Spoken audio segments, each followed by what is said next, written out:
Evening, all.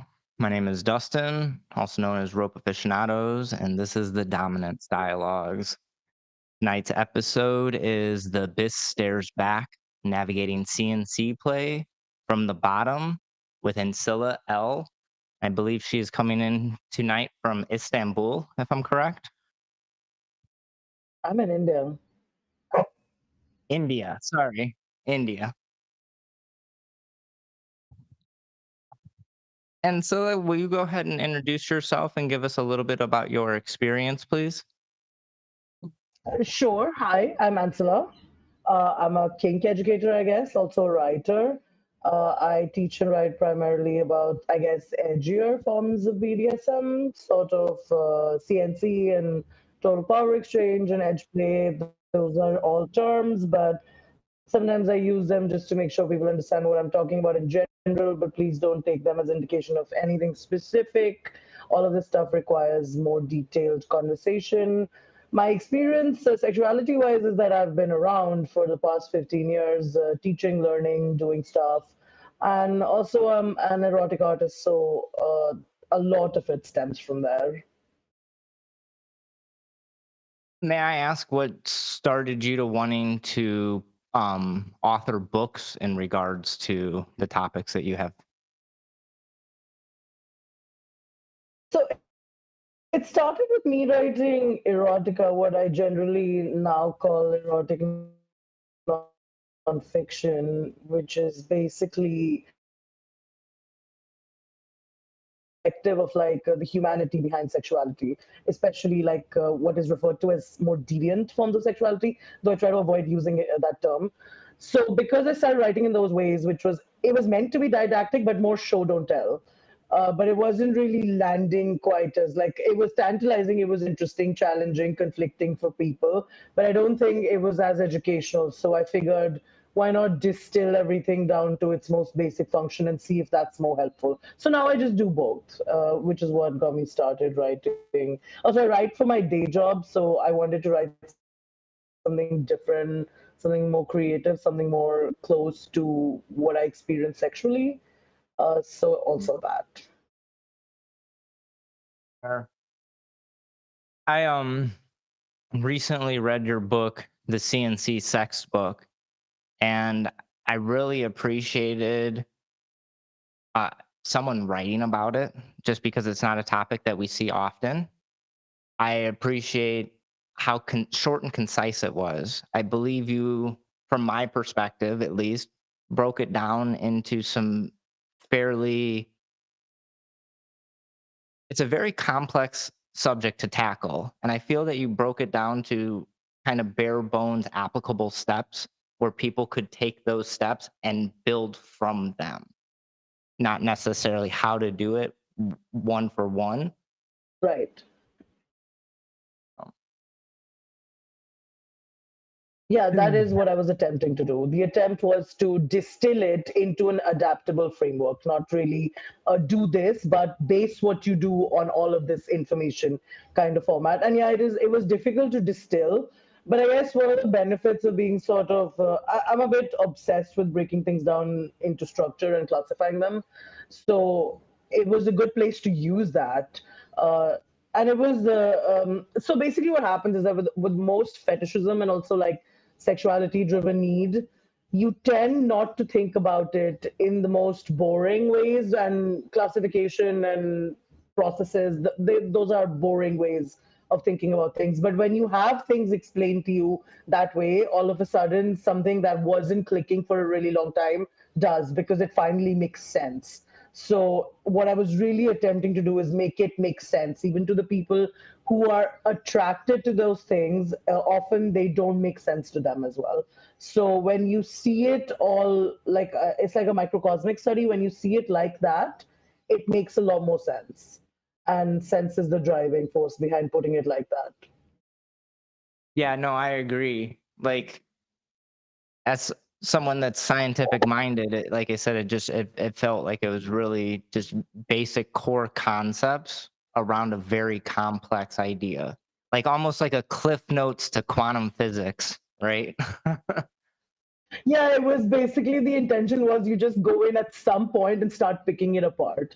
And you pick it apart until it's just its basic functions and you can put them together however you want because there are systems at play, right? Like there's desire, there's motivation, there's intention, there's emotional association, there's physiological association. All of those things, when we approach CNC as a subject, we're just like, we just don't know where to start. We just don't know where to start with describing what we want, how we want it. So we go really general routes, or we go that route, especially when it comes to people who are negotiating for it, or that's what they want to do. They want to try it with a partner.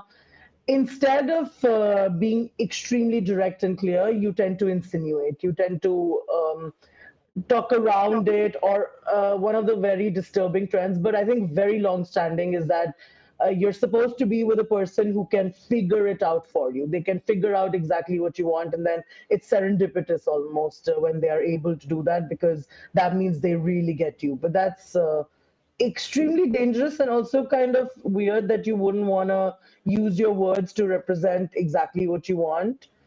And then 10 days later, that doesn't go so well. When 10 days later, when you feel like that's not what I wanted, that's not what I should have said, then you start to rephrase those conversations. But by then it's too late. You may have already had a really bad experience. So it's good to start with really clear, concise language. And it helps when you have a system that can help you do that. I agree. And honestly, I really appreciated that you reinforced and encouraged that, the bottom in this scenario has a voice and should be part of the scene, right? Specifically in negotiating for what.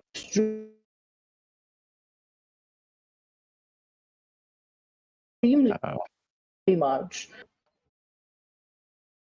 Sorry, I lost you for a moment. Yeah, I think we're randomly experiencing drops in the internet. No worries. Yes, so what you were saying about the bottom. So, just one of the core principles with which I operate is that bottoming is not a passive role, and a lot of advocacy is required on my part to represent my interest. So I do think that everyone, that the bottom should be extremely active in that. And if you are with a top who does not respond well to that, then to me that's an indication that I shouldn't be with that top. So as it is, when you take a very active and like forthright role as the bottom, and you're with somebody who can't handle it, that's like one of those signs that okay, this was a good preliminary test to make sure that I was with the right person, and this is not the right person. Absolutely. And I like that you brought attention to that. If a top wasn't respondent to a bottom being active, that's probably something to make note of, right? Something I speak on For often sure. is that it's a shared experience. And even though I represent as a top, a dominant, a master, I'm not a mind reader. And I personally think that for me to be a good insert whatever left side role, I need to listen to my right side role. For me to be a good master, I need to listen to my slave. That doesn't mean that they have a vote. That just means they have a voice, right?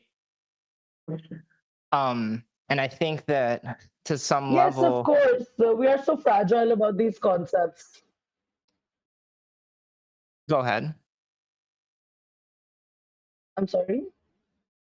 I was saying we're so fragile about these concepts, like the fact that you even felt the need to disclaim that, oh, just because I'm listening doesn't mean you get a vote. I mean, of course, it's fine. It's just that listening shouldn't be so fraught. It shouldn't be such a difficult thing to approach that you have to. It's because sometimes we inform our practices from the realm of fantasy. And fantasy is good for many things, and it's good for understanding desire, but it's not so good for informing your practices, because then you're attempting to curate something really specific that reduces the humanity of the other person and perhaps yours as well. It's not so difficult to just, when you listen to any person, whether it's your bottom or some random person in the street, it doesn't necessarily mean you're giving them your perspective. power. It just means that you're letting a person exercise their right to a shared endeavor. Very valid point.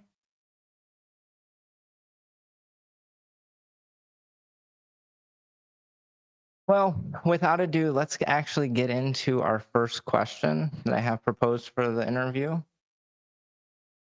And it is, can you explore the potential psychological effects of engaging in CNC for both the top and the bottom? Sure. So two things. First of all, in the short term and in the long term. And for the purpose of this discussion, I think we need to clarify that there is scene-based CNC and then there is dynamic-based CNC. Like there is CNC that applies to the length of a particular encounter between two people, and then there is the kind which is more like an overarching condition.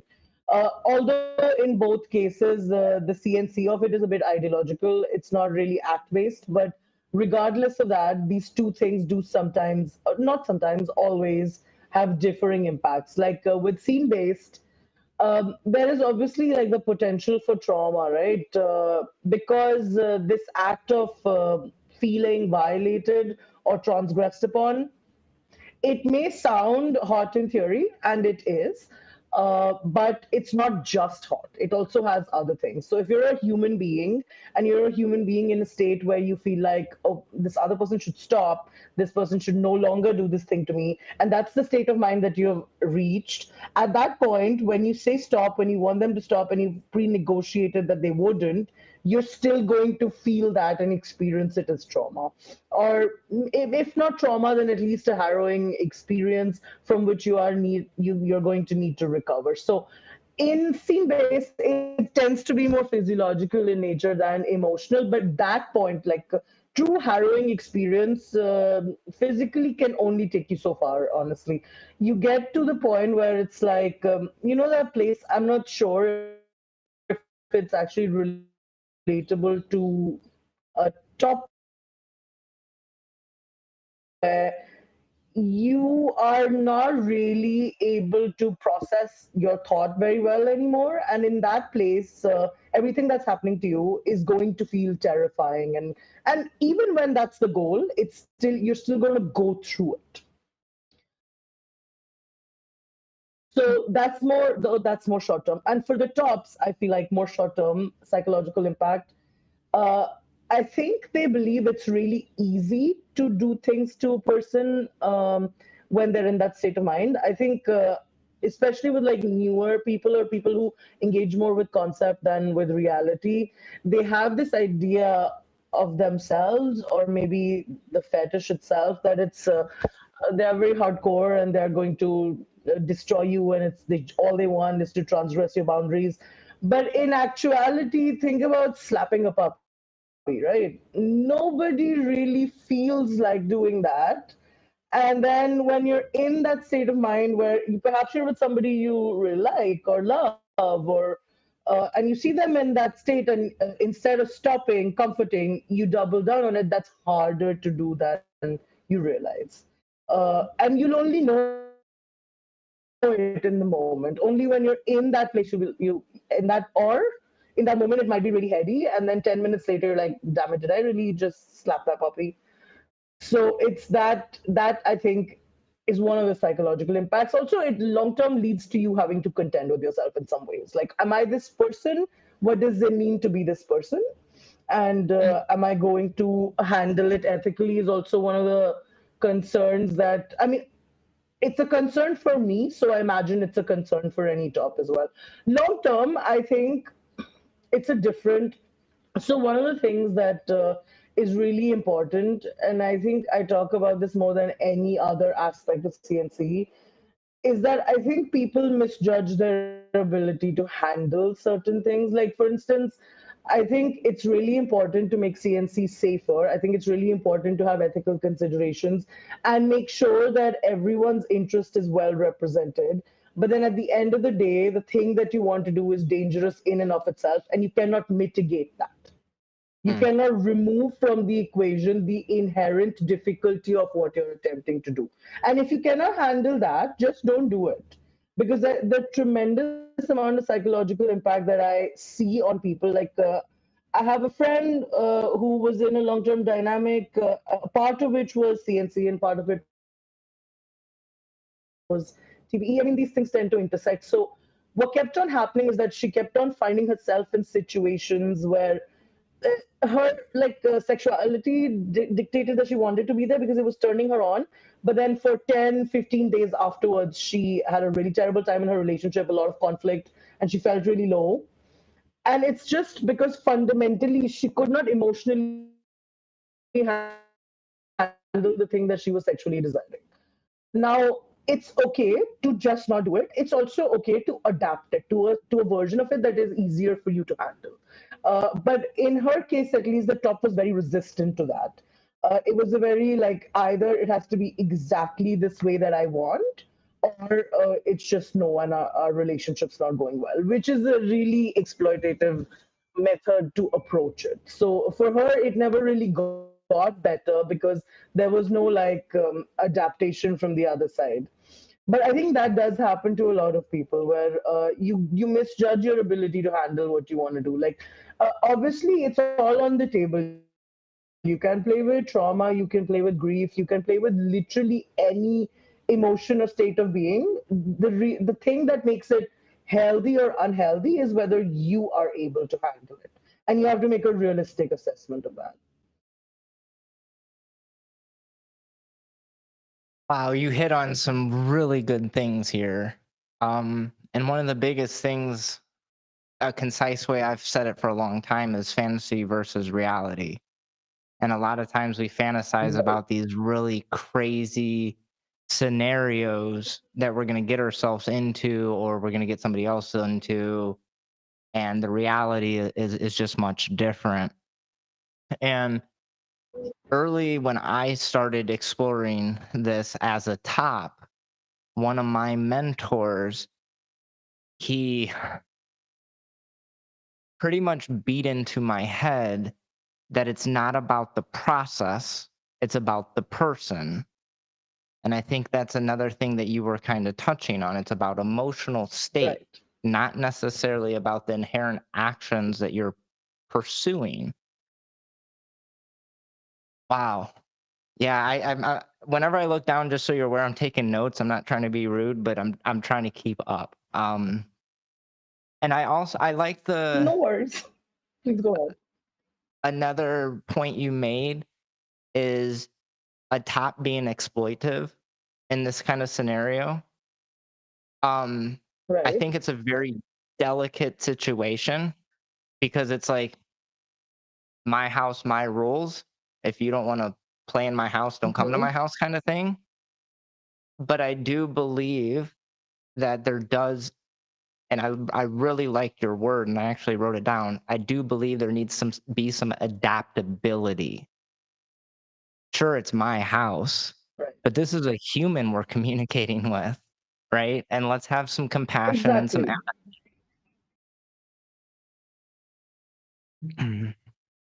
wow. So, uh-oh, did we lose you? Are you still with me? Nope, there we are. I'm back. Okay. So moving on to our next Right. So about the question. adaptability, please do. What was that? I was just talking about adaptability. Like, I understand that my house, my rules, but I just tend to stay away from pedantic people, first of all. Like, if I gave you 10 things and you wanted 11, and that's the thing that completely ruins it for you, no, thank you. If that's how anal about it you are, you're at liberty to be that way, but I'm not wanting to be with you in that scenario because I'm happy to make certain adaptations in my behavior for my partner. But I also need to see that you're willing to do the same thing in response. Uh, Mm. and proactively as well. Like, I will take note of your behavior and I will give you feedback based on what I actually experience with you. And I'm hoping that you will do the same, not give me feedback based on your experience of who I should be, but on actually my experience being with you. Because a lot of times, top feedback focuses on, well, I wanted you to be like this and I wanted you to behave like that, and that's what I wanted. And it doesn't focus on what actually happened. Goals are good, and what you aspire to is great, but reality is not the same thing as that. So we can get to really intense, wonderful places together, but we can also get to really toxic places together. And we lost her again. If I can change something.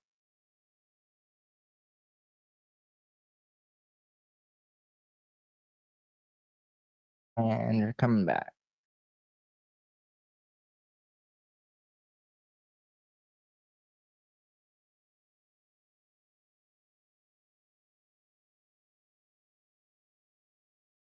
Okay, let's see. Can you hear me? 1 second. I gotta pull you back into the studio.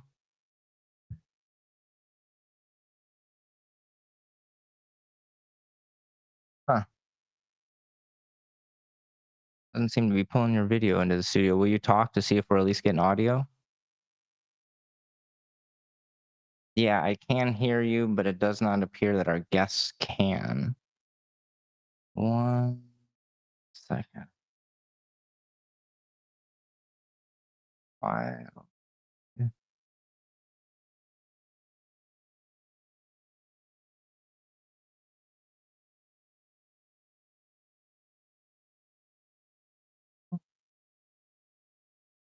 Hmm. Well, I can hear you, but our guests cannot. I don't know why. And the conversation. Yeah, I know. It's on my end. I just that should work.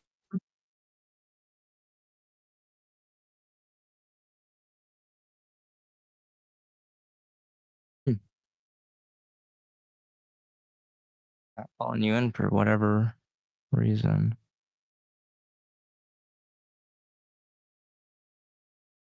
No, I don't think that. Um, you can try that. I don't think that's gonna solve it, but let's try that real quick, please. I apologize, guys.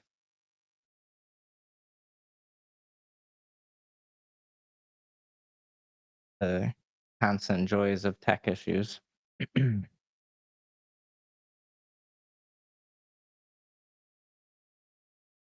To think I thought I solved some of them by getting Starlink.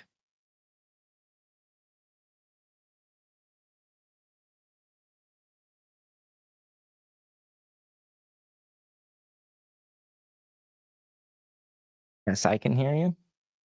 Let's see if we can pull you into the studio.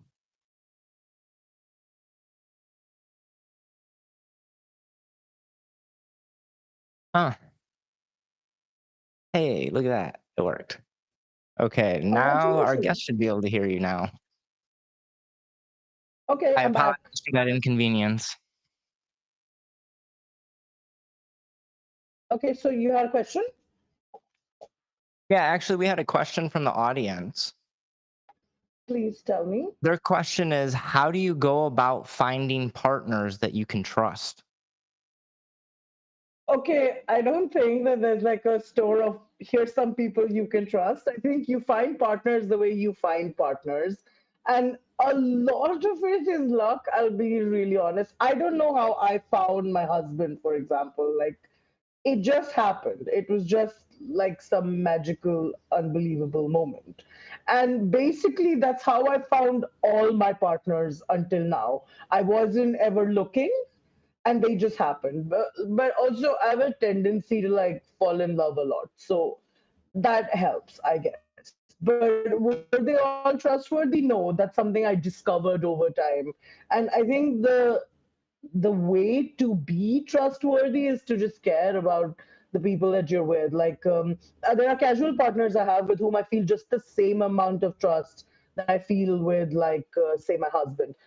And the reason for that is because I know that above all else, these people care about me. Where do you go to find them? Like, honestly, I cannot tell you, because dating is such a mess now. Like, it doesn't matter where you go, you're going to have to go through all of the garbage before you get to, like, good, nice people anyway. I met my husband on FetLife, so there's that. But there's also, like, a ton of people there that are not going to serve your purpose.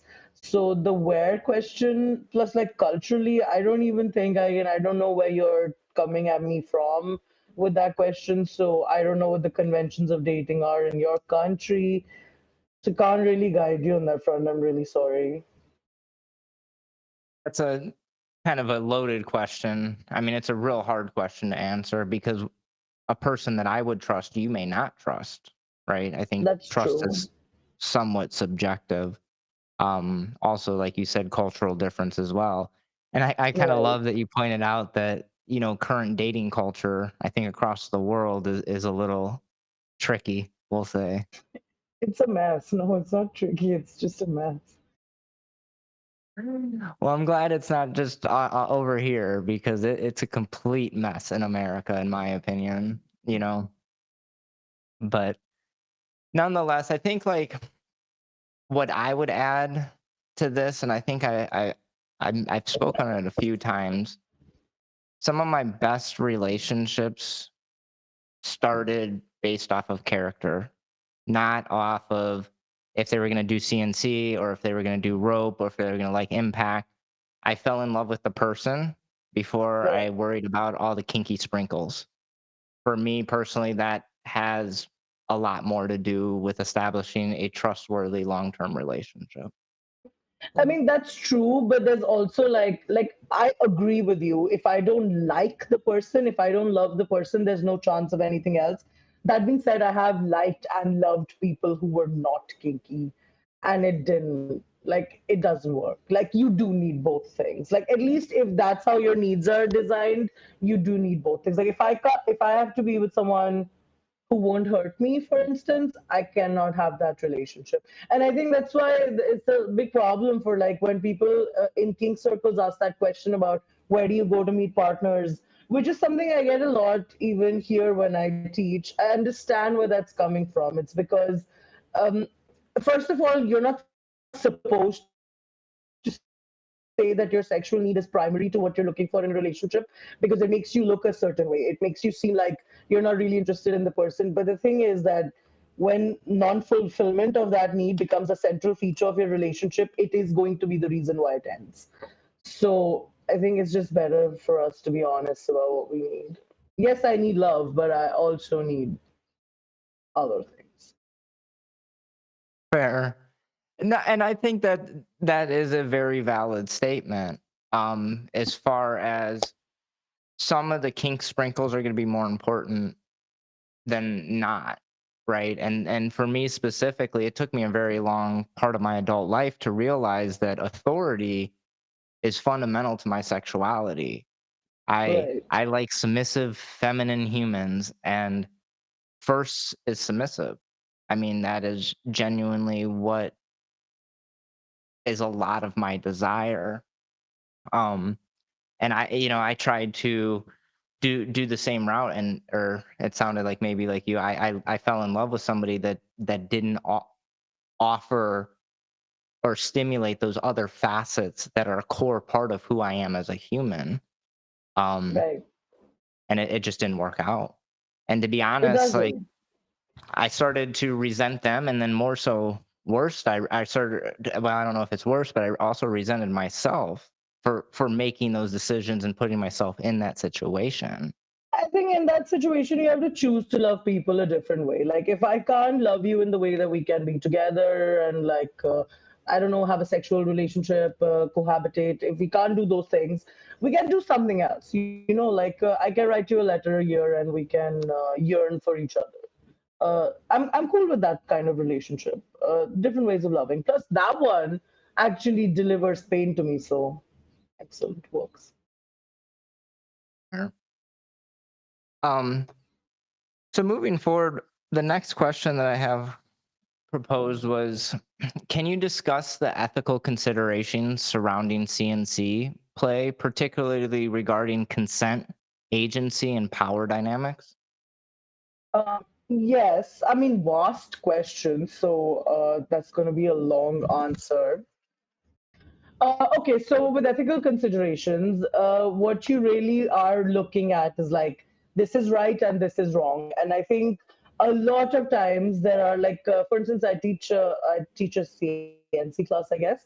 And one of the things that keeps coming up for people is that like, is it really ever consensual? Is it really ever consensual? Like, it's a worry that people really carry and they keep asking. And then also there's like some cultural and like social implications. Like if you live in a country, for instance, as I do, where like rape culture is dominant and also heavily influences the socio-sexual script, in that case, just desiring, especially like female bottom, male top form of play, it can inherently seem unethical to a lot of people. So you have to take all of those things into account when you're thinking about the ethics of something like this, right? But ultimately, yes, of course, it can be consensual. So the way I do it is that I just separate consent into like proximal and overarching consent. So basically, I consent in general to a wide, vast gamut of considered, but also exhaustively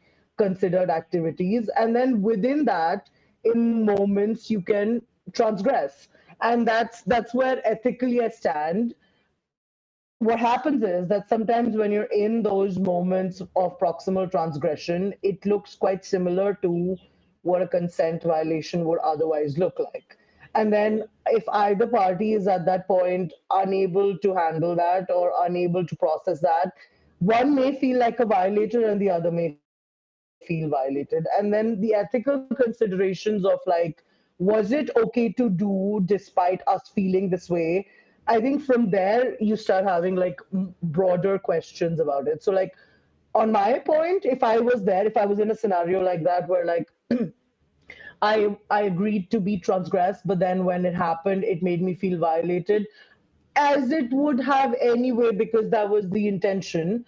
Um, I think that it would be more internal for me, the process of getting over that. Sometimes it's external, where like the other person flagrantly disregards boundaries. That's different. But this is not that kind of scenario. So for those places, if you are not okay with what you do, then you are never going to feel like you are doing unethical things. So that's the primary consideration on ethics. Like if you feel uncomfortable and you haven't worked through it, you haven't worked past it, you haven't discussed it, and sometimes when you really haven't had the real conversation with your bottom, like a lot of people are big on using the word communication, not so big on actually communicating. So, like, the big test of communication for me is, do you do it proactively or do you have to be cornered into it? Does something have to go wrong for you to grasp at good communication, to come to it? Then I don't think you're a good communicator. I think you just Hail Mary it instead of using it as a daily prayer. So, if you are doing that thing where like you are actively communicating, including your ethical considerations and your reservations, like, because I have them sometimes. Every once in a while I'll have a desire that maybe it's not ethically making me feel like I'm doing something wrong to the other person, but it does make me feel like I may be doing something wrong with regard to myself. And I want to work that out with the person who's going to do it to me. So like with ethics, I feel like, let's discuss it with each other. Like I had a friend who extremely into this loophole manipulation thing, where like the thing you left out is the thing I'm gonna exploit and all. And see, when you do that with a partner who's unprepared for something like that or unaware of something like that, it very much is unethical. It very much is exploitation. But then after a point when you realize that's a pattern for you, you just start talking to your partners about the fact that, look, it gets me off to like corner you, it gets me off to like trap you in your words, or like in whatever your own a trap of your own making. And then the ethics on that change. So it's really about intention also here. So like if you don't wish to do harm, like certain amount of harm anyway, you're going to be more open and communicative by yourself because it will make you feel better too. Mm. So that's the ethics part of it. But there was a couple of other parts of your question. Yeah, just I mean, I think like I said, it was a pretty vast question, and I think you touched on most of it when it comes to the three parts was consent, agency, and power dynamics. And I think you Right. kind of touched on all three of them with your answer. Wow, I have so much to digest on this one. I really appreciate this. So I'm just gonna keep moving on because I don't even know Sure. if we're gonna get through all of our questions. So I'm gonna try to stave off my own personal questions at this time. So the next question I have I'm from extremely you would be I'm a very from a chatty person. as am I. From a sociological standpoint, how does society's perception of sexuality impact the acceptance and understanding of CNC? Okay, so society's perception of sexuality. Okay, I think I understand what you mean by that question. If you mean in terms of acceptability, there are two ways of looking at it. The one way is what is sexually normalized by society where you are. So this question, its answer is going to differ depending on where you are. Like for instance, where I live, rape fantasies are amongst the most prevalent forms of fantasy reported, particularly by women. Mhm. And that's see, when you're personally my individual sexuality, when I talk about that, I don't have to be raped in order to desire rape, right? There's a gamut of features. But when you consider sexuality from a more macro perspective, from a more sociological perspective, what's happening in your sexual environment will inform what you desire, and also what's more socially acceptable. So there are conversations that I've had where people will say things like, yeah, it's normal to have rape fantasies, but they are not really coming from the place where they are considering the sexuality behind it. What they are really saying is that, oh yeah, it's so prevalent that it's normal. Whereas anything more icon based, more symbolic, like say I carry a whip and I am walking on the street wearing latex, that's not normal. That's not acceptable. So sociologically, the zeitgeist, the script, it informs what looks right and wrong to people, but it's not through any means of like detailed evaluation. With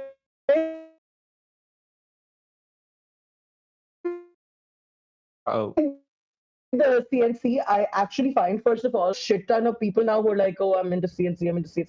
It's like all the people all of a sudden. But then when I start to have the discussion with them, really, it doesn't seem like that's what they want. It seems like they are uncomfortable with what it actually can come to represent. Weirdly, sociologically, the most backlash against CNC that I've experienced has been from within the kink community. I think its acceptability is it's here and there. I think conceptually we accept it, but then when we think of it really in terms of exactly what may be going on during somebody's scene or in somebody's relationship, it's harder to digest. But the thing that I truly believe about that is that it's good that it's hard to digest. It's good for some things to cause you to need to take a beat and think about them, to wonder whether you're okay with it. Like, it's good for sexuality to challenge us in that way, whether that's morally, ethically, or mentally, because it does make us more considered people in general. So that's it. That's in terms of acceptability, though. Socially, the other ways in which society impacts not just CNC, but like I guess all sexuality in general is association. Like the narratives we develop with regard to certain emotions, certain desires, certain acts, they are socially informed. So like how it takes specific form is often socially dictated. Like why is a chair in my house more likely to be red and a chair in your house more likely to be yellow? It's because maybe the color red is having a moment where I live, and that's why it seems more appealing. It's just we form associations based on what's going to deliver exactly what it is that we desire. Excuse me. Yeah, no, and it's, I don't know about every culture, but I do know in North America, that CNC is the top desire, top sexual fantasy as well. And interestingly enough, for men and women, right? And I think there's Interesting. motivators for both reasons, at least, on this side of the pond. Um, That's interesting. yeah, I Look, I mean, think some parts of it, though, if I may, I feel like some parts of it are not really coming from a great place. I know that in my country, for instance, there is a resentment towards consent culture from certain people. Let's call them cishet men. There is a resentment towards consent culture. And I think for some people, at least, CNC represents the space where they no longer have to participate in like socially being decent human beings. Mm, Because I do meet people whose approach definitely seems centered on that, on like, I want to just do unfettered, wild, unbridled, because then I no longer have to conform to these ideals that are new and I don't understand them. And like, so I think there's maybe a part of that. I don't know about your country. I mean, I know to some extent, but like, I know that the backlash towards, I don't know, ethical considerations, feminism, it's not great where you are. I mean, you guys took a lot of shit out of. You've had a wild few years. Let's just say that. Like, yeah, let's not get yeah. into Well, and that's actually one of the specifics of topics I American have politics coming at up this moment. is discussing safety for tops specifically. And like this is something I've talked about more privately, but I enjoy CNC as a top. Uh-oh. Did we lose her again? Can you still hear me? Oh, okay. Yeah, so I was saying that I enjoy CNC as a I top, can. and that very challenging inside a current culture, specifically as a male. Um, and I'm very, very slow and hesitant to play because I don't want to be labeled as, the bad man or the whatever I may be labeled Look, as. I'll tell you the truth. I'll tell you the truth. For generations, we've been just as hesitant to play, right? So honestly, if men are hesitant to play now, we're just leveling the playing field. Hmm, Is fair. how I view it. Like, I've spent my entire life being distrusting of every man I've ever wanted to sexually encounter. So if that's something, a morsel of that is something you're just starting to experience now, good. You should experience it. I mean, but is that really That's my point of like? view. I mean, is that how it should be? Should it be an eye for an eye? Just because one person No, it's not, experienced it does. but it's not an eye for eye. It's all of the things that I was considering, all of the things that I was having to think about were valid for me, right? They were legitimate threats. And now all of the things that you're having to consider are also legitimate threats. Absolutely. So And I think, it's not really vengeful. It's just that's how society is changing, and certain parties were used to feeling safe and are now not feeling safe for a change. And maybe there's something to learn there. oh yeah, I mean, I definitely think, but as we move forward, there's a large emphasis for safety for bottoms. There's almost no emphasis for safety as for tops. So I agree Safety that we in needed to bring some more fairness, but the pendulum shouldn't swing so far that now we're risking half of the community, right? And like I said, we I have a mean, lot of. Go I'm ahead. not sure if it's exactly equal to risking half of the community. Yes, we should have more safety for bottoms, for tops as well. And that is, in some regards, something I do discuss. Like, for instance, I do know that there is distinctly something different about me saying that I have a rape fantasy in which I want someone to come and like overpower me, and a top saying that they have a fantasy of raping someone. That both those things are received very differently. I talk about this quite frequently because it's one of those things where how do you know if you can handle something? Well, can you handle that discussion? Can you handle really talking about the fact or listening to the fact that the person that you want to play with may have as unbridled a desire as you do? Like if you distill what I want down to desire, it doesn't really make ethical considerations. Desire doesn't. It's just in my head, and when it's just in the head of the top, it sounds also much worse than it does when it's in the head of the bottom. So there is much less of a space for those kinds of discussions. Also, the other way in which CNC for tops, I think, like safety for CNC tops is important, is that because I know I have attacked one. Like I attacked my husband a little bit because well, it was a state of mind where I was completely adult. Like I didn't know what was happening.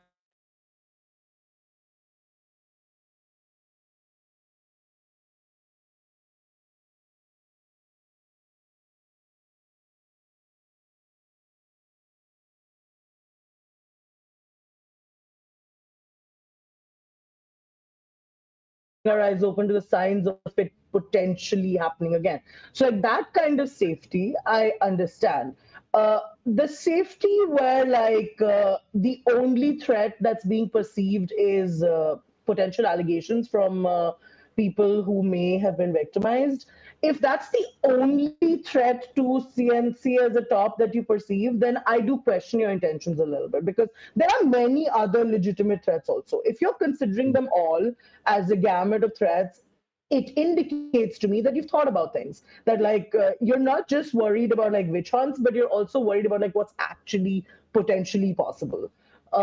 So yeah, there is it's a divisive subject because we don't take it apart well enough. But if you do take it apart, there are different components to this whole safety conversation. A lot of times, the conversation of safety that I'm hearing is just that, oh my God, somebody's gonna make allegations against me.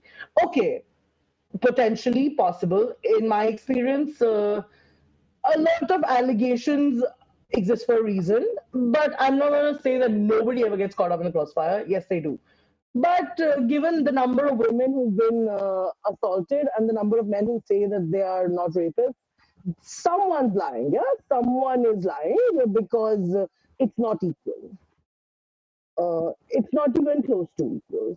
So this reckoning is a bit difficult. But if we are talking primarily about CNC as a top, I think there are many factors of safety to consider, and ones which are legitimate, ones in which tops are unfairly prosecuted as well. Because, like, when I talk about my desire, people don't get pissed off at me because I'm the only victim I can take, right? The spectrum of influence of damage, it ends at me. Even if I want to transgress my boundaries, even it stops here.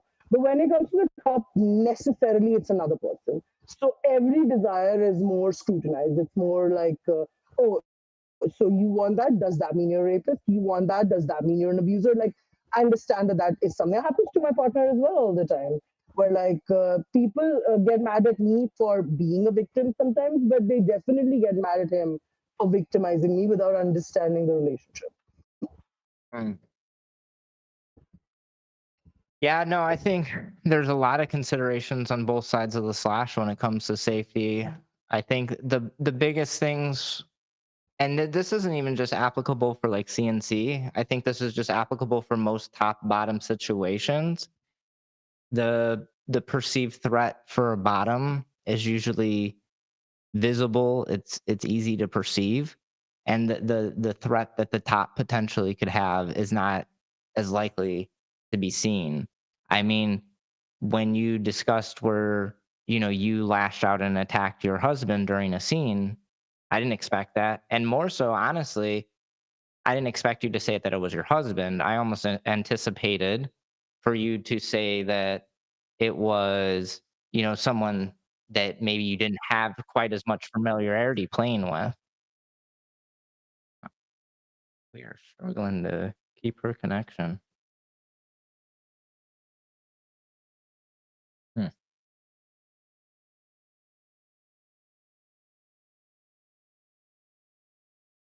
Going back.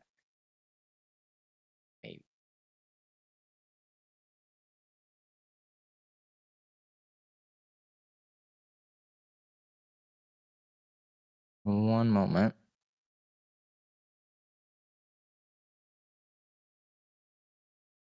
He is trying to rejoin the room currently.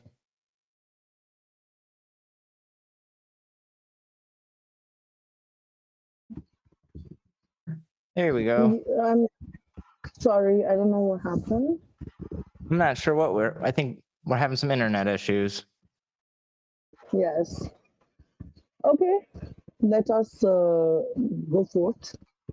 Yeah, so we'll go ahead and move past that, and we'll go into our next questions. And I think it kind of almost segues into this. What are some common misconceptions about CNC play, and how do they affect the experience of those who engage in them? Okay, so I think the most common one is that CNC play is equal to rape play. I think that's the most common one that I get all the time. Also, I think one of the ones that I've noticed is that you can condense CNC to an act-based thing. Like I think for a lot of people, CNC looks like this, like basically, I guess equating it to replay is part of the same thing. That this is exactly what. Like very weirdly, I was speaking with somebody who rents like a dungeon in Delhi, and they said that well, we don't allow CNC play at our establishment, and it's like a private dungeon. There's nobody else there, just two people. So asked him how do you check for that, and he said a lot of noise. And I don't think CNC play is equal to a lot of noise. So obviously, in that person's head, there was something very specific that CNC is, and I think that very specific thing is pushback. I think struggle and CNC are equated, where I'm supposed to say no, I'm supposed to fight back, I'm supposed to not desire, and it's an active struggle. But I don't think it always, like, for instance, for me, it doesn't work like that. Wanting to stop doesn't actually lead to me indicating it because that's just not the nature of my relationship. For some people, it could be, but I think just having that image of it where like resistance is part of the play, it's not part of the play for everybody. So that's one of the misconceptions. What else? Obviously, there is the whole all the people who engage in this are unethical and bad people, etc. kind of misconception, which tends to be based.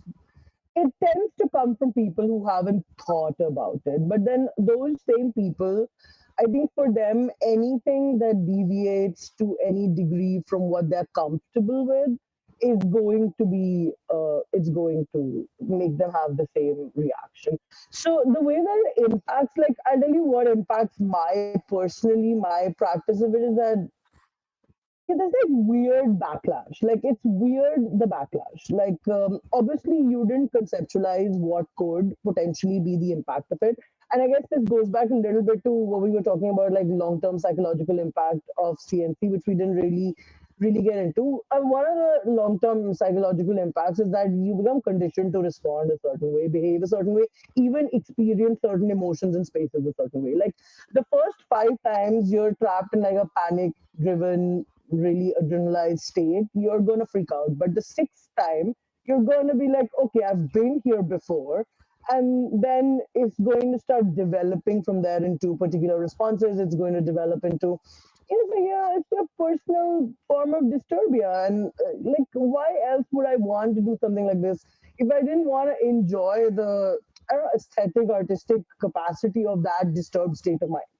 But then that disturbed state of mind, when I describe it and when I very specifically tell you what it feels like, it's going to freak you out.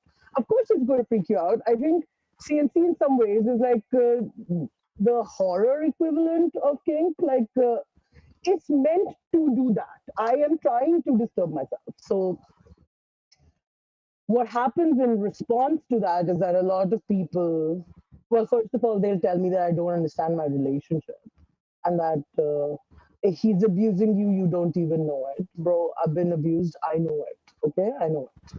And also, if I don't know it, certainly this is not what's helping. You villainizing me for having the audacity to be abused is not helpful. Even if I was actually being abused, you doing that would have made it much worse. So that's one of the states in which, that's one of the ways in which the public perception, it doesn't help with the practice. The typecasting doesn't help.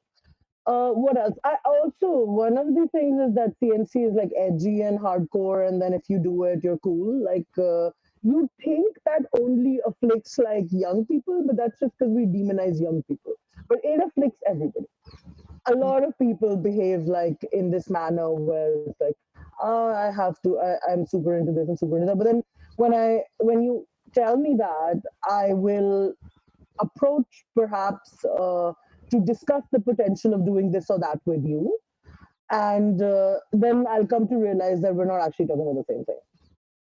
Yeah, like for instance, I had someone go off at me for like not having safe words. Like, and then they were like, you can't do CNC without safe words. It's like, no, bro, you can do it. You don't have to do it. But like, you gotta let me do what I want to do. And I'm not going into this without thinking about what I'm doing. Like, it's not one of those situations where I'm a no limits person, etc. I know what I'm doing. So like, you're uncomfortable with my lack of a safe word. Ask me a question. Don't make an assumption. I think that goes back to one of your statements earlier where you talked about a lot of people talk about communicating, but not a lot of people actually communicate. It's true. So I'm going to jump a question and then I'm going to come back because it makes more sense to ask this way since we already we touched on communication. So how does the negotiation process for a CNC scene contribute to establishing boundaries and ensuring the well-being of all parties? So a few things, obviously. First of all, I won't go into like the basics of negotiation, like limits, etc., etc. Particularly specifically for CNC, I think one of the things that you really need to investigate is potential reaction. So like, if you're going to be in adverse states of mind or adverse states of being, you need to know how your partner responds to like crashes, to uh, adrenaline excess, to I don't know, being in resultant depressed states. Uh, all of those reactions. First of all, if they don't know how they're going to react to those things, they are not ready to just go at it. So you have to gradually go into something like that because those states are generally inevitable. They are going to come up sooner or later if you're going to go at it with like any level of regularity.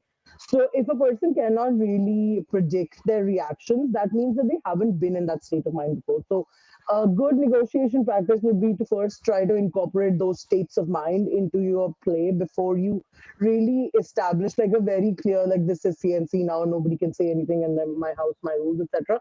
So before you become really rigid about it, all of the potential states of being, you want to explore them a little bit.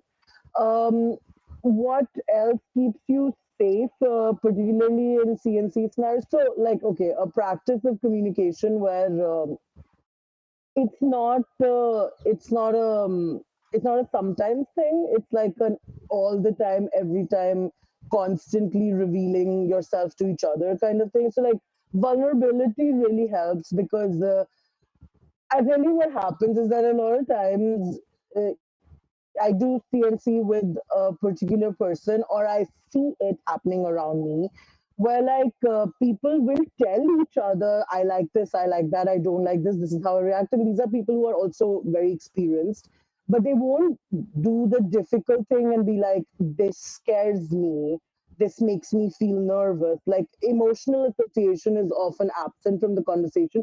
Maybe because you don't want to, like, sometimes you want to represent as like, I'm so tough and strong and my endurance is endless, etc., etc. So in that, you think vulnerability is antithetical to it. So you behave like you shouldn't reveal those aspects of yourself. And then those aspects of it become like these uncomfortable things inside you that you're trying to circumvent. So like, I know when masochists, for instance, when they are planning to play with like a heavy sadist for the first time, and there's a lot of nerves associated with it, they try to circumvent the nerves by like doing this thing where you're like, oh, I'm going to take it, I'm going to take it. If I do, I'm going to become this, I'll be a stronger person, blah, blah, blah, blah, blah.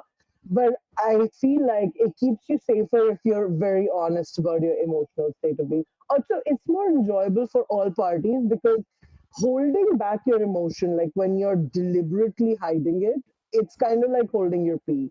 You can't really get into what you're doing until you let it out, until you are speaking like complete truth.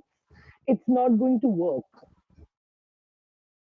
And then obviously you're going to get hurt also because like you're already sitting on an emotion and then you're not telling the other person where it's coming from. And that also, I guess, in scene communication is a bit of a complicated thing because a lot of people don't talk during play. Like, for instance, I cannot, but I know that I'll say the thing that really needs to be said. Like, if there's some, it doesn't mean that I'm trying to get you to do something different.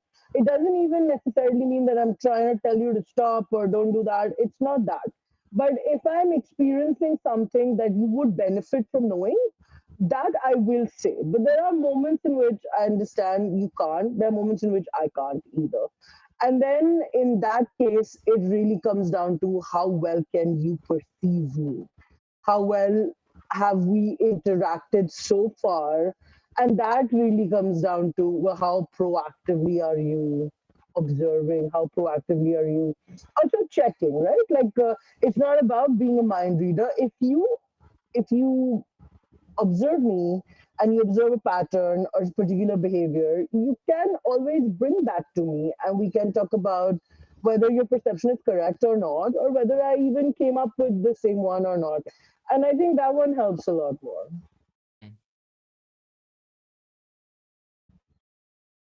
Yeah, I really like my note that I took was negotiate for emotions.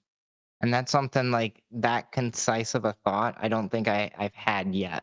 Like I know that a lot of this is about emotional state, and I know it knows there needs to be emotional consideration, but I didn't necessarily think like that boldly, that directly, like let's actually negotiate for emotions, right? We do And have desired emotional states, right? Like if I want to feel something, like if I want to do something, there is the physiological sensation aspect of it, and then there is the emotional aspect of it. But there are goal states in both. I want to feel hurt, I want to feel aroused, but I also want to feel sad, I want to feel depressed, I want to feel scared. Those are also goal states. But then you may not know how I express those things. But one can look like the other, and then it's harder and harder to assess which one are you really feeling. So that recommends that issue, at least to a great degree. Obviously, there's always the chance of me discovering a new state of being, which neither I can perceive nor you can perceive. And that's part of the risk you take. Like the fact that I'm going to get to places that I could not have communicated to you beforehand because how would I have known? That's just part of it. That's just part of, well, we're also doing shit together. That's inherently dangerous and also awesome. So those new states of being are also like, they're not just dangerous, they're also the reason why we are doing this is because that intensity of emotion, it's pretty inaccessible in like day-to-day life, right? When I get really moved by a linguistic teacher or like a comma, people think I'm weird. But when I do it in this state of mind, it's less weird. So it's also the point.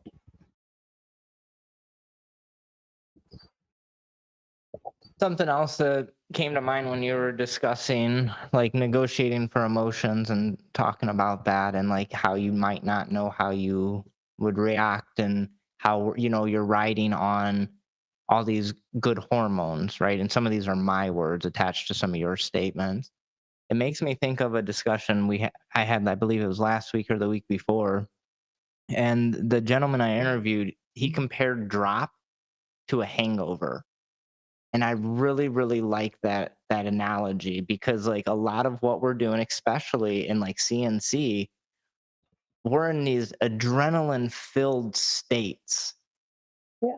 And there has to, it's like most things, there's a binary or there's an inverse. And if we're all the way up here, for an extended period of time, then at some point we're going to have to drop. And I really appreciated his analogy of a hangover. And it's been having me kind of think about it more and more on, like, I know there's steps that we can take if you drink, like, to combat a hangover. So I wonder, what steps can we do as BDSM practitioners to prevent these emotional hangovers, so to say, or these scene-based hangovers? Any thoughts? Yes, I have some, but a bit divisive. My thought is that you can't prevent it. And Mm. also a little bit, why do you want to prevent it? Because an emotion has to run its course, right? So when you desire a thing, you desire it in its entirety. If drinking alcohol makes you feel so terrible the next day, don't do it. That's just where I come at it from, because I think you had one of this question where, like, how can a top or how can people help through aftercare practices to mitigate the impact of what comes after, right? Mhm. And the problem with that is, to a certain extent, of course, you can make sure that the person has enough time and space to recover, and like they don't have any commitments. You can take stuff off their hands. You can make sure that they're in a safe place where they feel comfortable. But internally, you cannot do that. You can. So what you're really asking is that, hey, can I put you through something Oh, you're breaking up again. There. Can you hear me? Yep, I can hear you. Yeah. So what you're really saying is that I'm going to do something horrible to you, but is there like a magic trick that can make you not have the after effects of doing something horrible to you? There is no magic trick. Uh, Don't I wasn't necessarily saying that way. I was saying more for personal responsibility for, like, me as an individual. If I go right. into any scene, or even con drop's a thing. Like, what can I do as an individual to help mitigate? I don't think I can prevent that drop.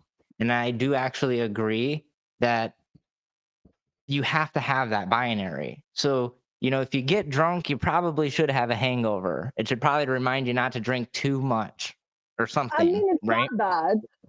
It's not, okay. So I'll tell you what. I need to give you a longer answer. Honestly, I tried to be succinct, and I should never do that.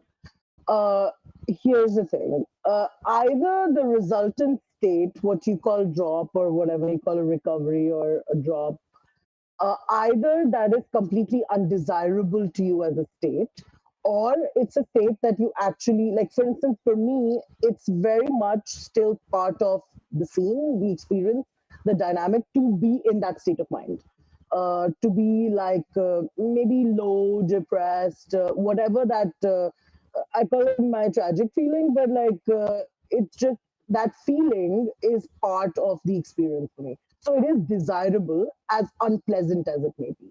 So I don't actually want to mitigate it. I just want to make sure that I have the space to experience it, because it does also mean that I'm not as functional in that state of mind.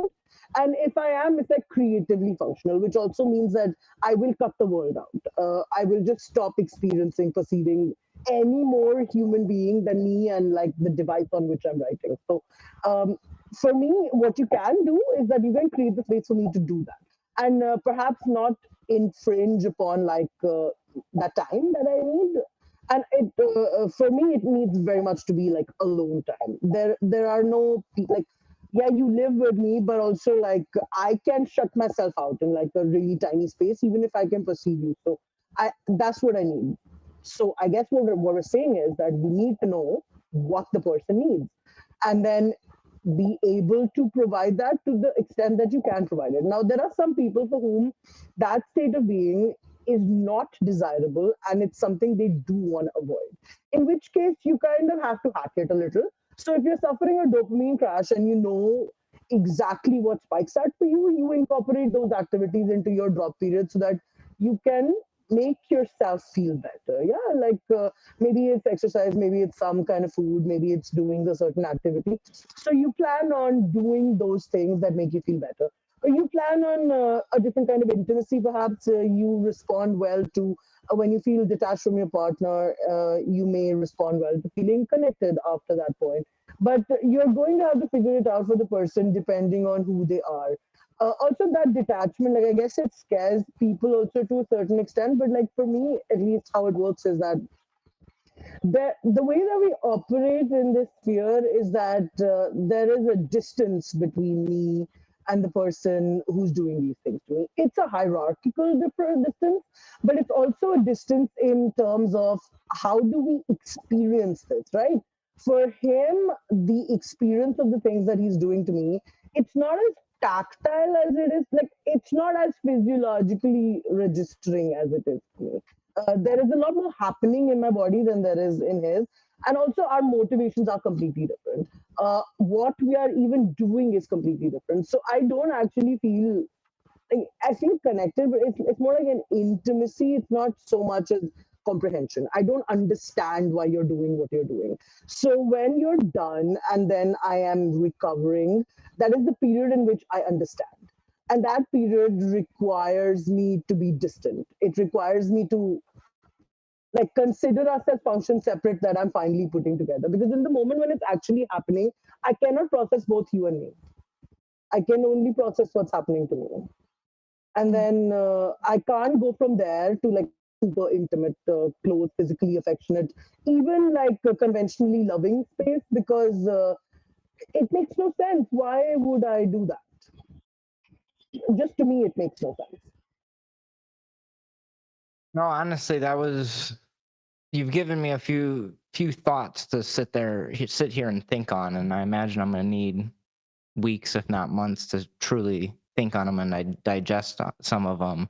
And I really like how I took my note was a place of understanding, and I liked how you framed it, where in that moment you have to process what you're going through, and you don't have the capacity to process what the other party is going through. And that kind of clicked for me because I think that's another thing just on the inverse where I think that when I'm a top in this scenario, my focus is on the bottom and I'm focusing on how they're processing and how they're perceiving it. And then when I come out of the scene, when I need my space, that's when I have my space for me to process and understand what I just did. Right. I understand. That's some thoughts I still have to suss out some more. But But actually, I do understand why it would be that way because, like, when you're at the top in the scenario, you have to base what you do on reaction and response, which means that you have to continue to understand the reaction and response. Whereas for me, there's none of that. I just have to do what I'm told to do. There's no like executive functioning for me. No, there's no decision making. There's no like, how do I react?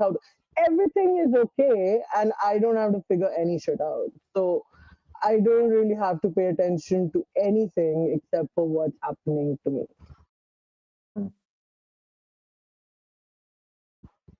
this conversation just has my brain spinning over here. I really appreciate you taking the time to have this discussion with us. Um, so moving forward, I'm a bounce back because this one's a really important one. Um, so how do individual trauma histories intersect with the experience of and engaging in CNC, and what considerations can we take into account? Now, obviously, everybody's trauma is going to be different. Trauma is something measurable only by the person perceiving it, in my opinion. But what can we do to try to be responsible? Because in my experience, some of the people that want to engage in this type of play has some of those has potential for trauma response. Okay. Um, Again, I can't give it to you succinctly, so bear with me. There is a need to understand a few things about trauma. First of all, I think when we engage in any kind of play and we consider how our trauma intersects with that play, we also have to consider how we want it to intersect. So either you can approach trauma, incorporating any form of trauma being triggered, etc., as a state that you want to avoid completely. So when you want to avoid it completely, you want to be like extremely aware of your triggers.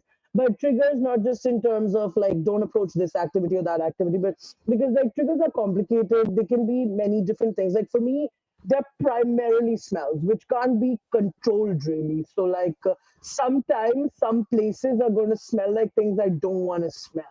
So that's, I mean, you can avoid it coming up during play. Like, I don't like the smell of boiled chicken. It's very unlikely that it's going to come up during play anyway, unless someone deliberately does that, right? So some are avoidable and some are harder to avoid, but in any case, information about them will definitely help you avoid it. But I think the avoidant ones are the least common, especially in the CNC state. So there are two others. There's people who want restorative action, trauma based restorative action during play, in that they want to recover from their trauma in some way, like a reassociation or like a change how they approach it, or basically sometimes you want it deliberately confronted either by you or your top and change the meaning associated with it. So there is that way of approaching trauma, and then there's like recreation, right? Like not recreation, when you want to recreate your trauma in a certain way, and for that there's something that you kind of need to understand. So like this is my personal theory on it, and it doesn't have to be true for everyone, but there are two components to trauma. There is the intensity of it, and then there is the imagery of it. There is the association of it. Uh, so the injury and the intensity, basically, it's like, so the injury of trauma is like when something terrible happened to you, the damage that you sustained.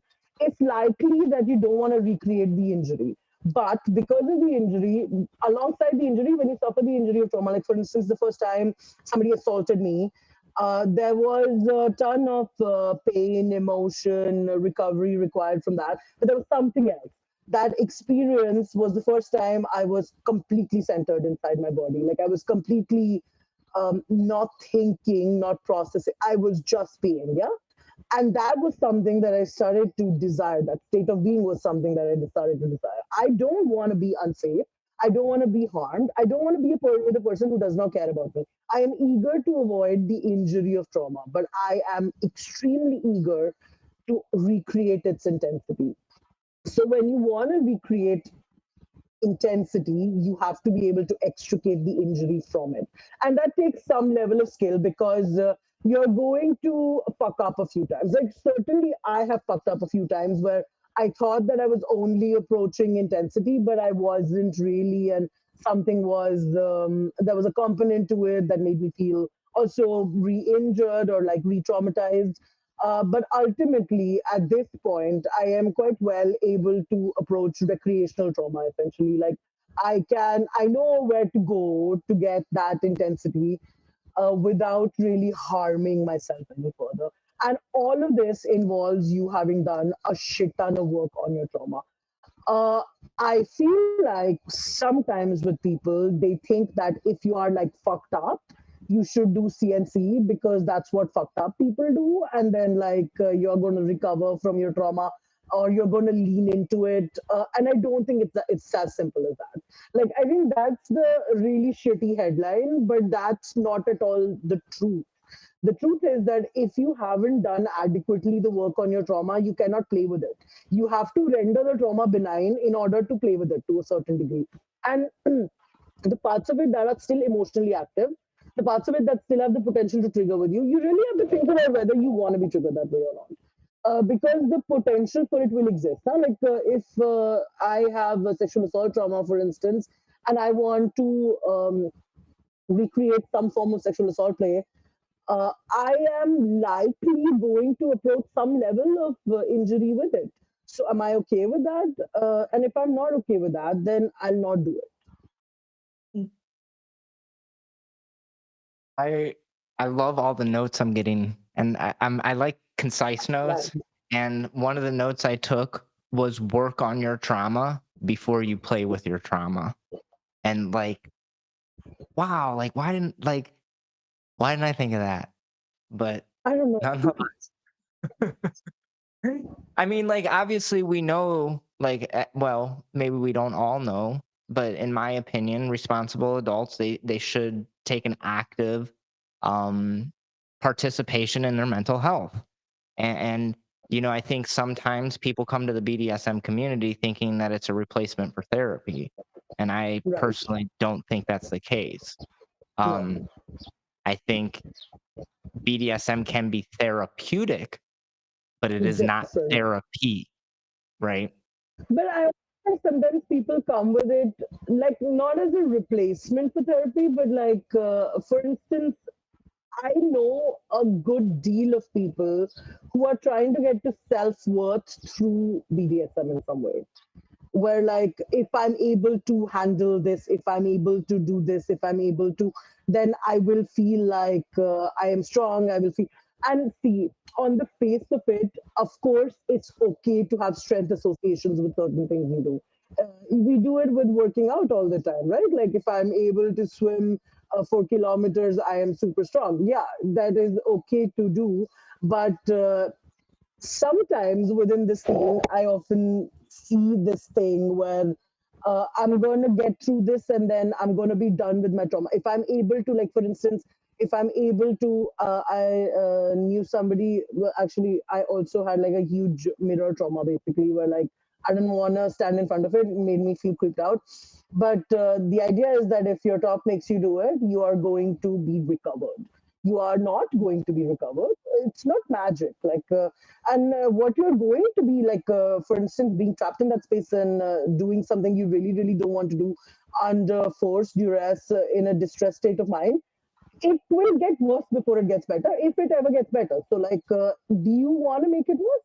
Because a lot of times with the trauma play thing, the consideration that we make is that, oh, it's definitely going to get better. That's not true. You don't know that it's not going to get worse. And it can. It's not like a compulsory thing that when you were traumatized by something, that would be your worst experience with that thing. You can very much be the precipitating factor in you having a worse experience with something. Just because it's curated, just because it's negotiated, just because it's within a dynamic where you love somebody, does not mean it's not going to feel horrible or worse than you imagined. That's a very valid point. Very, very valid. And it makes me think of if you haven't figured out, I like little phrases or philosophies, and you don't know what you don't know. And Right. you don't know how you're necessarily going to react to any given situation until you're in that situation. And even then, there's countless variables that will impact how you react to that situation that I don't know if you can ever truly know what your response will be. But you do know what to evaluate for. I think a lot of times people evaluate whether they can get through a scene, but that's not what you should be primarily evaluating. Can you get through the aftermath is what you should really be evaluating, because in my experience, most people that I know, they make it through the scene just fine. But then, first of all, when it's dynamic based CNC or like something like that, they don't make it through fine. I've seen people literally deteriorate into depressed states because of the conventions of their relationship. Like I've seen it play out in real time in front of me, which is because this is like systemic aftermath, right? Like it's just again and again intermittent aftermath. And when it's scene based play, either they'll do like a huge scene and then they'll be fine, they'll get through it, they'll even have fun. But then the 20 days afterwards, if you feel it's okay to feel dropped, it's another thing when the drop causes you to act out, fight with yourself, other people, unnecessary conflict, also poorly managed. Like there's a certain degree of conflict that's, of course, fine.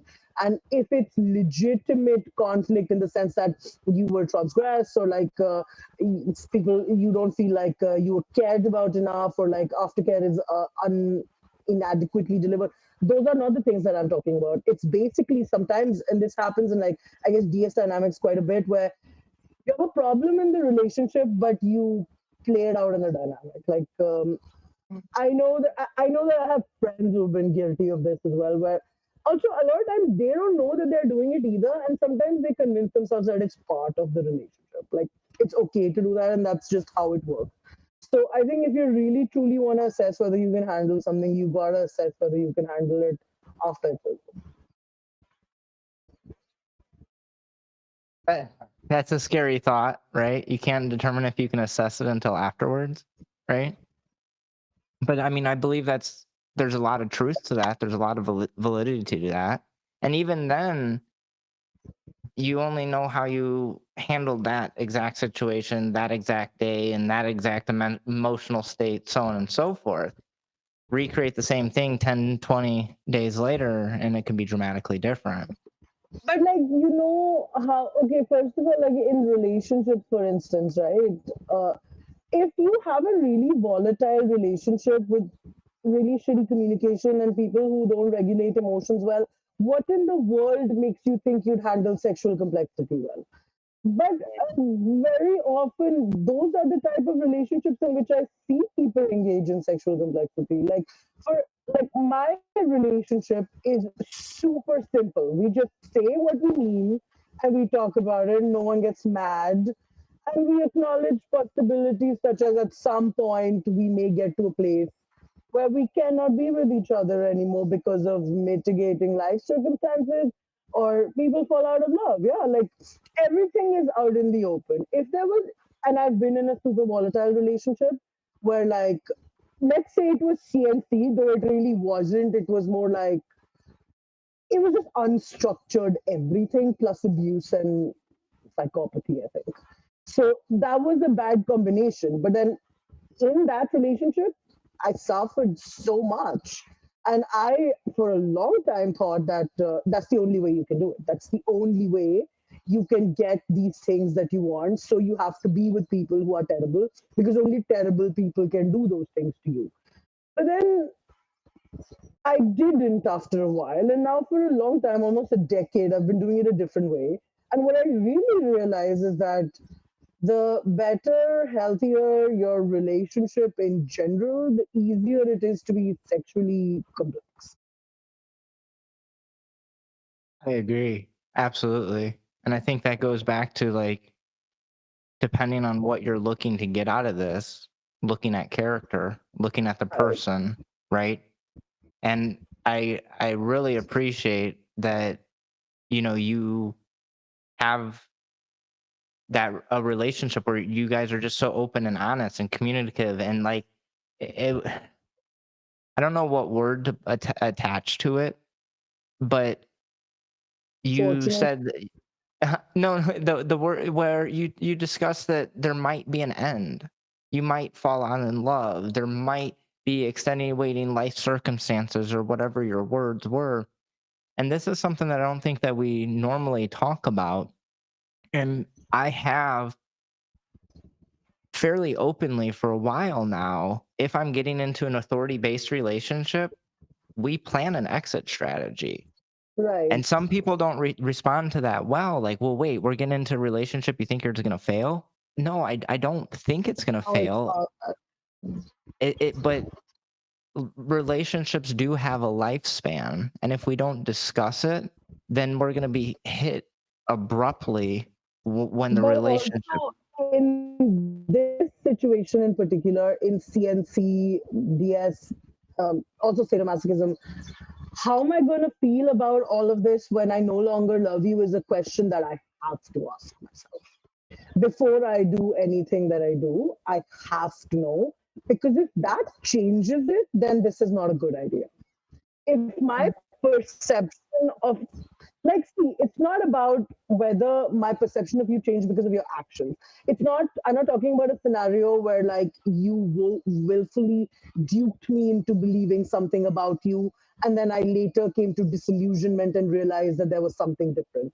I am talking about a situation where two people get together, they know each other well, they love each other, and then they stop loving each other. Now, when I stop loving you, am I going to view all of it through a different lens? I don't want to do that. And I don't want you to do that either. And I think it happens all the time. I think primarily with like DS and long term CNC, the thing that I see a lot is that it's radically different. The perception of the relationship pre breakup and post breakup is radically different. And here I am talking only about the scenarios where there was no abuse, no violation, just like relationships. And I think either you are dishonest here or you are dishonest here, because there is no other way that could be, that could, like, it's not possible that that could be the situation where you view a person this way here, and then like 5 days later you are no longer with them, and everything is so different, which means that either you changed your entire perception based on the single mitigating factor which led to you not being together anymore, which makes you how reliable as an assessor. Actually, that analytical skill is very emotionally driven. And okay, emotion is good to factor into your decision, but you have to see which decision requires how much emotion. Like what car I'm going to buy is not an emotional decision. Who I love is. Uh, and right place, right emotion. So that one is really important to me, that I have to be able to feel okay with this, even if we are no longer together.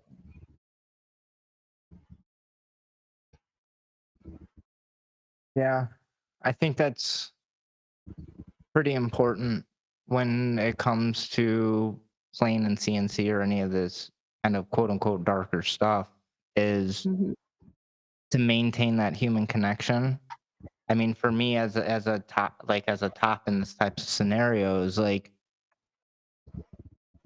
I can't even fathom playing with someone that I wasn't deeply connected with, that I didn't deeply trust, that I didn't have a very deep understanding of their emotional needs. And I mean, I can just keep going on and on. Um, and I think that, trying to complete my thought here. Eh, I'm digressing on my thought, so we'll just continue on. Okay. So my next question would be, what are some strategies for individuals that are interested in exploring CNC to ensure their safety and their well-being, such as any resources that you may know of? You could buy my book. Well, that's a good resource. I guess there is a decent amount of good writing on CNC on Fed. So you could access that. Also, I think a little bit started terminology, but come to a deeper understanding is a good approach. Like you can start with, I'm interested in CNC, but then like instead of going directly at resources for CNC, you start with, well, okay, what do I want from it? What exactly do I want it to look like? Why do I want it? What pleasure am I going to derive out of it? What does it mean to me? How do I want it to make me feel? All of that information, if you have that before you get to resources, you are able to use resources better. So the thing is that resources exist, right? But being able to use resources depends heavily on us. It depends heavily on how much work we're willing to do as well. And a part of that work needs to come before you access resources. It's like the difference between people who, when they decide to take up running, need to buy a shit ton of equipment first before they start doing it, and people who want to start running and then they just go and then they test it and they try it out and they see if they can do it, and then they get to equipment once they realize what it is that they truly need. So I think it's a little bit good to explore yourself. Obviously, don't jump into it with a partner. So if you're going to jump into it with a partner and you don't know what you want, they don't know what they want, the chances that it's going to go super badly are extremely high. So when you do jump into it with a partner, for instance, like I know some people who start at 100. They're just like, let's just everything all at once right now. And the number of times that's gone well is zero. So if you're going to do that, then obviously you're an idiot, and also don't do it. Just instead if you're going to start with testing certain granular details of whether this works between you and the other person. Like instead of having an entire CNC scene, for instance, have an element of like maybe I try to push this particular boundary and let's see how you react to that. Or like if you are in a if the person wants a resultant emotional state that they don't know how they would feel about yet, you try to incorporate that emotion into whatever else you're doing already, and then see how it goes. And also, another thing that really does, I guess, work when you're starting out is that when you spend time around each other within the roles that you want to take without necessarily structured play. Like, I want a CNC, you want, but let's suss it out. Like, let's see how we naturally would come to that, but then also without the conventions, or without like I can still say no, you can still say no. It's just sort of like free communication space where we are just testing things, like those places where you can take kids and they can pretend to be delivery guys and they can pretend to be doctors, and you have those. So it's kind of like that kind of space, but you're testing things out. How else can you, so resources, also terminology. The other thing about terminology is that yeah, what it means to me is not what it means to you. We're not at that place anymore. Like 20 years ago, I warned everybody about the dangers of subjectivity. Nobody listened, and now no words have any meaning. So, but it's fine. We're just going to clarify everything super specifically. So, if I say a term and you say the same term, it's not enough. Let me tell you what I mean by that, and please you tell me too what you mean by that, so that we are definitely in the same place. That helps for me. I like that point a lot. I mean, we so often use similar words with different definitions, and I think the term is reactive listening, and I think that's kind of like what you're talking about, like making sure that if I say X, you know definitively what I mean by X before you proceed on to agree to X, or so on and so forth. And Right? same with roles as well. Like if I say slave, what do I mean? Because, and that one actually, I think individualized understanding is important also for like the romantic aspects of it. Because like if we were all doing generic role fulfillment, why would we need to do it with different people, right? So let me bring myself to terminology, at least role-based terminology, and please bring yourself to it too, because that's the only way if I can tell whether there's compatibility. If you appeal to my sensibilities, only then do I want to be with you. Otherwise, what's the point?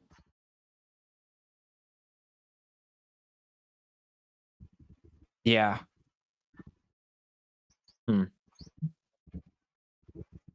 So many thoughts spinning through my head. We do have another question coming in from the audience, and I'm probably going to butcher this word, and I don't know why, but I will go ahead and try to butcher it. Is there a propensity for indulgence in CNC as a top or a bottom to be misconstrued for experience as risky play? Propensity. Propensity, thank you. Is there a propensity for? Come at me again with the question. Is there propensity for indulgence in CNC as a top or a bottom that could be misconstrued for experience at risky play? Yes, I see the point of this person. That like, if your desire veers towards this direction, can a person just assume that you have a tendency to take risks and you have done that before and on purpose? A little bit. A little bit sometimes. I'll tell you why. I also feel this way about sadists, because when I realized what I wanted, I went out and got it the wrong way as well, in the sense that like you piss off your parents, so they hit you, or like you go and put yourself in situations where people are not really supposed to be with you, so it's inherently wrong, so it doesn't feel like you have agency and all. And when I did that, from my point of view, because the only victim was me, I didn't feel ethically challenged by what I was doing. I felt like, okay, the person being harmed here is me, right? Those people shouldn't be beating me in the first place. This person shouldn't be with me in the first place. But I know that before I understood any of it, I went in that direction. So sometimes when I meet a sadist or a CNC top, I wonder if they had that phase. I wonder if they also went into risky behavior without consideration of people and ethics. That may have looked how my risky behavior looked. But it's not something I assume about people 100%.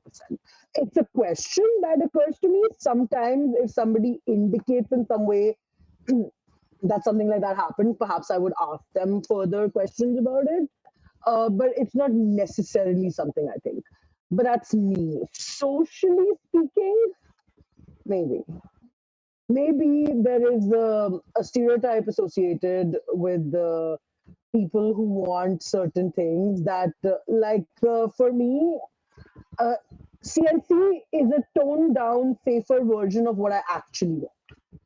So if that's the case also for you, then yeah, I can see how a person would think that the real thing that you're imagining in your head is actually a riskier thing, and perhaps you did it.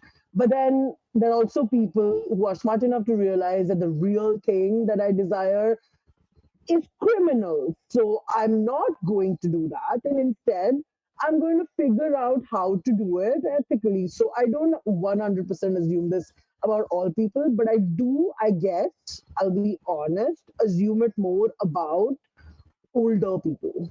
But I think that's because like sexuality wasn't as openly discussed at the time. And a lot of the sexual mores of the time were messy and I don't know what people were doing. I don't really understand how they were making these decisions. So I guess I tend to assume it more about somebody who came of age in that period. Hmm. That's interesting. I'm gonna have to sit here and think about like where I've demonstrated or how I've demonstrated, if I've demonstrated risky behavior in various other capacities in my life. And if I'm just going to be honest right now, surface level, I can think of a few things, at least in adolescence, where I demonstrated some risky behavior. Nothing close to this, but other risky behavior. Yeah, I understand. Like sometimes also for some of us, the motivation of doing these things can be risk related, right? There are things we do because we enjoy the sensation, the things we do, we enjoy the emotion, enjoy the connection. But there are also things we do because we enjoy the thrill. And thrill is a little bit about enjoying the risk. So I think it's okay to desire risk for the sake of risk also. Just that, well, considerations are higher then because like if the risk is the pleasure and you want to mitigate the risk, then you're also mitigating the pleasure. So you have to work harder at it. That's a really interesting thought. I'm gonna have to think on that one. Wow. I This conversation has gone all kinds of great directions. You've spurred a lot of great thoughts, at least in me. And honestly, I think I got a few questions that I need to ask myself after this conversation as well. That's great. Nonetheless, I think I covered most of what I've wanted with respect to our time. Is there anything in closing thoughts that you can think of that I may not have touched that we should bring up and discuss? Mm, Um, I guess the thing that I would want to say is that don't don't get bogged down by definitive statements when it comes to exploring what you want and what you're doing. Like, don't look for the short headline answers. Don't do that. Instead, really, I would encourage you because like it's a form of sexual. CNC as a form of sexuality is like reading one of those books where she goes on about 20 pages about a flower. So if you are inclined to doing that, CNC is a good space for you. If you're inclined to more headline kind of thoughts, which is okay also. Don't do it. Just don't do it. Like, I feel like the biggest problem with CNC inclined people is that they don't know when to say this is not a good idea. I should not do this, or also admit that I don't really want this. So the thing that you should do is conceptualize your fantasy, visualize how it would look in reality, and try to see whether you're really okay with that reality when it is taking place, afterwards, all the time, for till the end of time. And if you're okay with it, only then go forth and have fun. I think that's some good closing thoughts. Awesome.